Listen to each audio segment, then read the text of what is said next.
Welcome back, Fragrance Fiend here today with Abercrombie & Fitch's Authentic Moment, a woody fragrance released in 2022. It really just flew onto the shelf unannounced with little to no promotion, especially not even by the brand. It's not even on the website. They only really promote Fierce. It's the third fragrance in the Moment lineup. They had a citrus one called Authentic, then the amber one Authentic Night, and now Authentic Moment. They've also released Authentic Self last year, and I hope to get my hands on that pretty soon. So as you can see, so little of my bottle has been used, and that's because I did not like it when I first bought it. It was an absolute blind buy. They didn't even have a tester. I literally gave it a few sprays, a few wears, and then it's been sitting on the shelf since then. But the other day I was looking for content to make, and I reached to the back of my wardrobe to find this again and fell in love with it. More on that later, but anyway, there's no backstory to this. It's just another release from the brand. Let's get into the no breakdown. So at the top you have apple, cinnamon, cypress, and bergamot with a heart of neroli, and lastly a base of sandalwood, vanilla, amberwood, and musk. So let's give it a spray.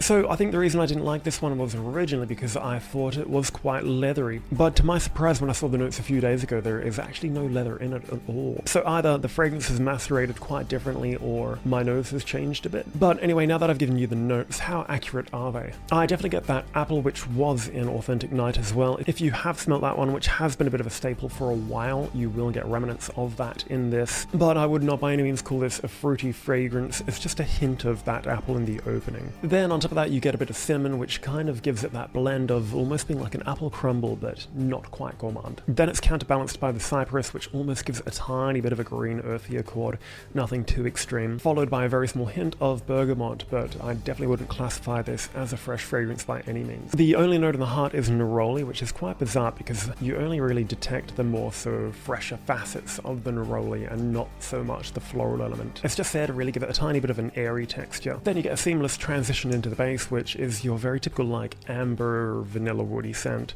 Nothing too complex, nothing great, nothing bad. So performance wise it is fairly lower projecting, but the performance sits around average at about 6 hours, which is not bad for the price at all. A 30ml bottle like this will only cost you 30 Australian dollars, whereas 100ml will only cost you 50, which is incredible value for a scent which really does compete with a lot of the other designer fragrances out there. It's almost comparable to modern day Tom Ford. And comparing to Tom Ford again, the quality of the bottle is actually really good. You've got that glass exterior with the cap having a bit of glass with a bit of a metallic rim on the side as well. The atomizer, I guess, is somewhat better than to Tom Ford. Then you have a tiny little leathery patch there on the front opposed to a sticker which Tom Ford puts on their fragrances. So $30 versus something which is a couple $100, I'm definitely not complaining. And to be honest, this isn't even the best scent from Abercrombie & Fitch.